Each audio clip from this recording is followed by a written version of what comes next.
আমি খায়রুন আক্তার, ঠিকানা চাঁদপুর চা বাগান। আমি ২০১২ সালে দশম শ্রেণীর একজন নিয়মিত ছাত্রী।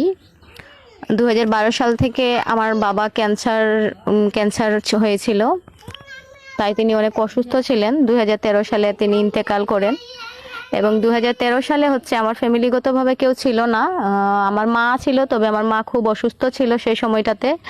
বড় বোনের বিয়ে হয়ে গেছিলো। আমরা হচ্ছি ৩ বোন ১ ভাই, তো আমার দুই আরও ছোট ভাই বোন ছিল, তাই বাধ্যতামূলক আমাকে চা বাগানের কাজ নিতে হয় এবং ২০১৩ সালে আমি চা বাগানে একজন চা শ্রমিক হিসাবে কাজ করে যাই।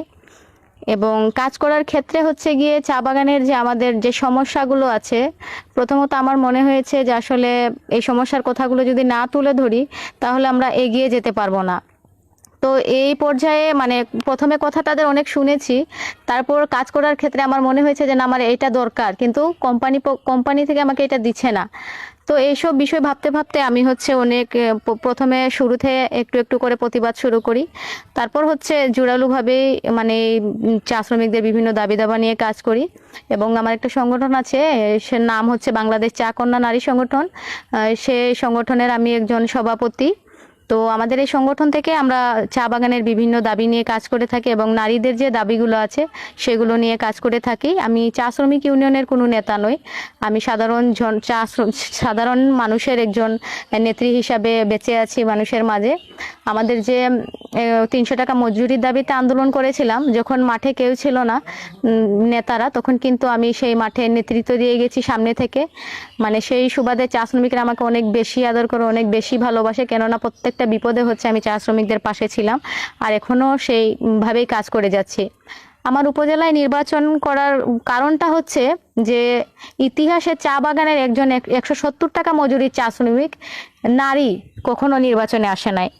তো প্রথমে মনে মনে ভেবেছিলাম না, আসবো না, কেননা এখানে অনেক টাকা পয়সার বিষয়, আমি এগুলাকে মানে কভার করে উঠতে পারবো না, কেননা আমি তো ১৭০ টাকা মজুরিতে কাজ করি।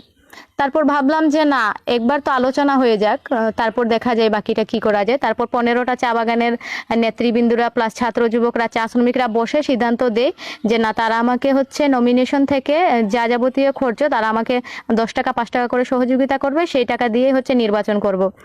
নির্বাচন করাটা বড় বিষয় না, চা বাগানের মানুষের অনেক দিনের স্বপ্ন ছিল যে চা বাগান থেকে কেউ নির্বাচন করুক। তো তারা ভেবেছে যে না, চা বাগান থেকে যদি কেউ নির্বাচন করতে হয় তাহলে আমাকে বেছে নিয়েছে তারা, যে আমি নির্বাচন করব একজন নারী হিসাবে, কেননা আমাকে দেখে যেন আরো আরো চা বাগানের নারীরা উৎসাহ পায় যে না, ভবিষ্যতে আমরাও এই নির্বাচনে আসতে পারি এবং মনকে এই বলে সান্ত্বনা দিতে পারে যে না, আমরা অংশগ্রহণ করেছি।